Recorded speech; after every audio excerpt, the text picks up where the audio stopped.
Vous faites avec les listes de diffusion sur WhatsApp, Ouais.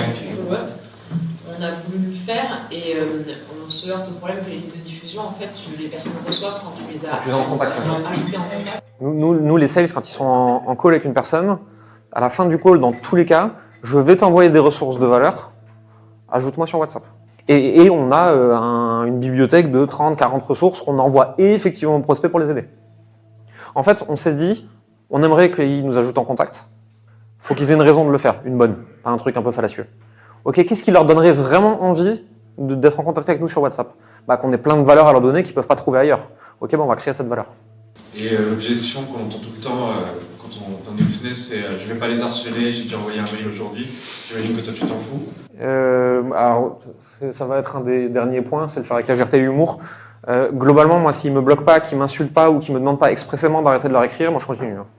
Et je finis par envoyer des gifs ou des trucs comme ça. J'envoie des blagues, je leur explique que je suis mort de vieillesse en attendant. Je ne lâche pas un prospect tant qu'il ne me l'a pas demandé explicitement.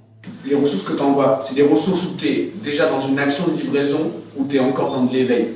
Ça dépend où eux ils en sont en termes de niveau de conscience. Une personne qui est très loin, on fait un peu plus facilement du hard teach qu'une personne qui est sur le point d'acheter et qui a juste quelques blocages.